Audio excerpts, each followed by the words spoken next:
Today we're going to talk about puppy 101. It's going to be just kind of dragging along check cord. We have Charlie here. She's 12, 13 weeks old. And what we're really doing here is we're working on a little bit of recall while also the dog is getting exposed to some elements on the farm, on the training grounds, things that it might encounter. We have our puppy specialist here, Lily. Hi. Lily is my daughter. She does all this stuff with these puppies. If you see our puppies and litters that we have, she's heavily involved with them, and she spends a lot of time with them. So we call her our puppy specialist because she does spend a lot of time socializing our litters. And then Charlie's here for a head start. So she's technically treated as if she's one of our puppies living in our house on a day-to-day basis with us. And then this client will pick up this puppy at 1.5 years old after we've gone through puppy training, head start, and then intro gun dog and advanced gun dog and stuff like that.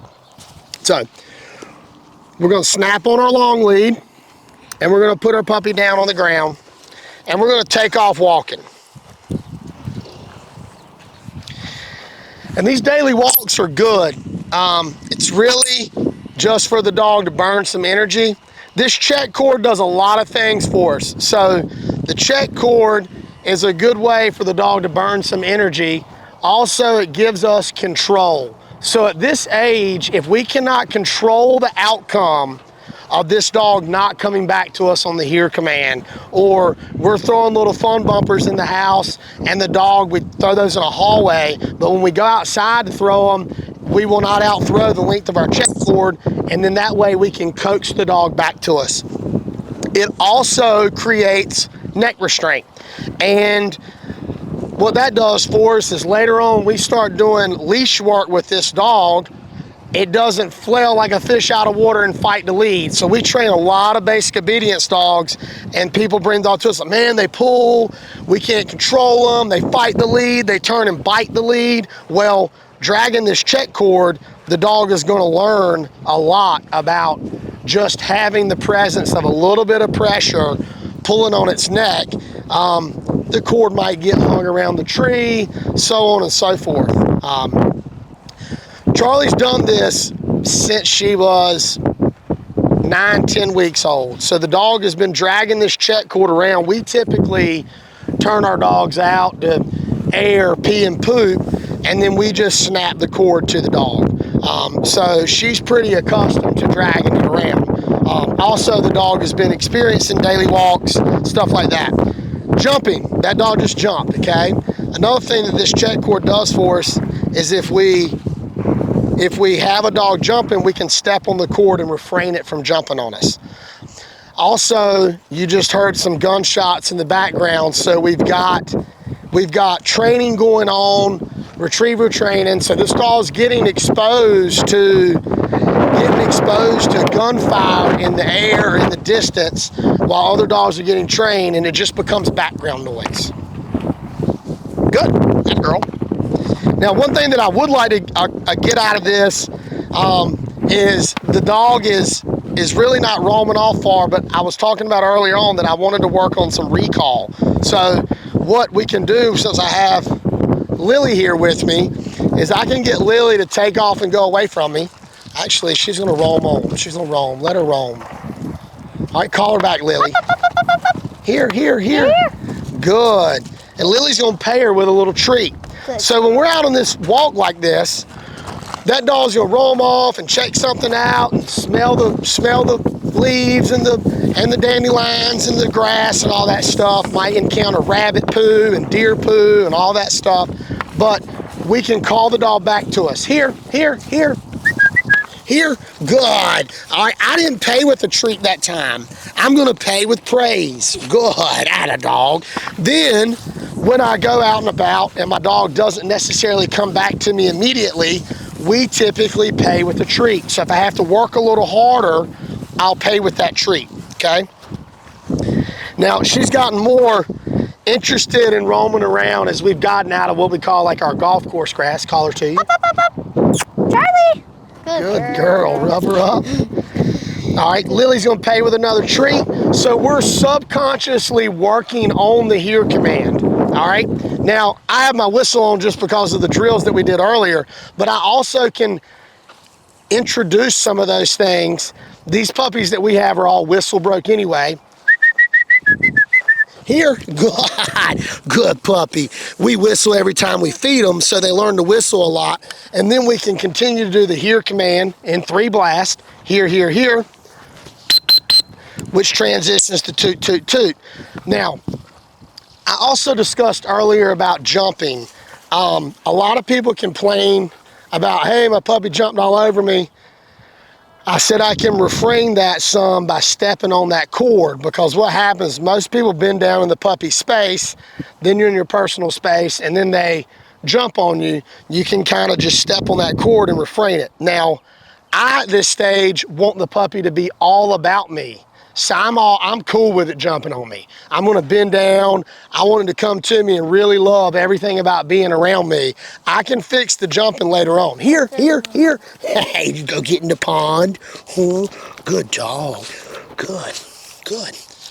All right, we're gonna continue on. So another thing that we're gonna encounter is some water in our ponds. So I'm not gonna go over here and throw the dog in the pond. If she gets in on her own and kind of swims around or meanders around, that's fine. This side of this pond happens to have what's called a beach entrance. So my dog can get its feet wet and not have to be totally submerged and swimming. So for our daily walks, we're trying to encounter some of this stuff so that the dog might work its way out there. What will happen is we'll introduce another dog in this daily walk that likes the water, that's gonna run down here and jump in the water, and then odds are our puppy's gonna follow along.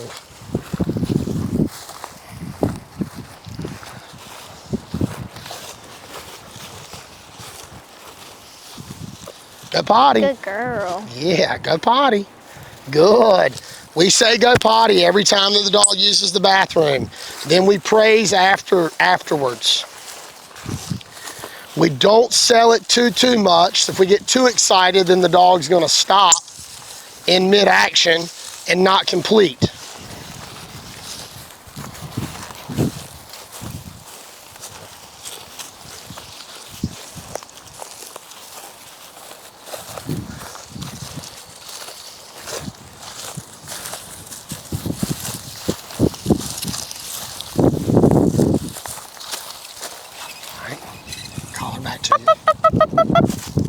Charlie! All right, worked a little harder. Lily's gonna pay. Good dog, rub her up. All right, so we've kind of come down by our pond. We're gonna work our way over to some hills and some dirt. Just another terrain, something that the dog can experience. So there's really a wide array of things that we're trying to accomplish with this daily walk.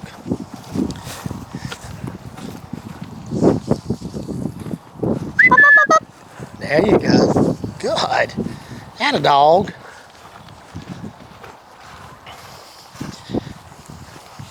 Let her go. Let her go. She's going to explore. Not really worried about the dog running off. Like I said, now she's been doing this for a couple of weeks.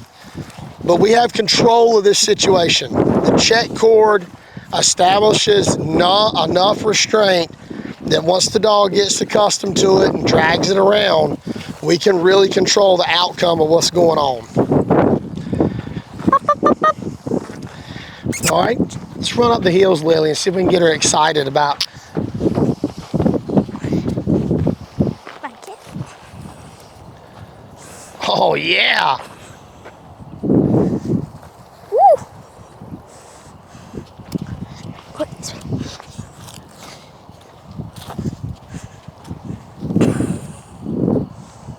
Put down. Charlie is a bold pup, so getting exposure to all this stuff. Whoa! All right. She always runs down the hills on the farm, and she's like running off of them and jumping off the bottom of them. And a lot of that's too just because of following Lily around. But she is a bold pup, and we're trying to expose her to all these elements and things that she's going to see in her lifetime, especially in a hunting environment and stuff.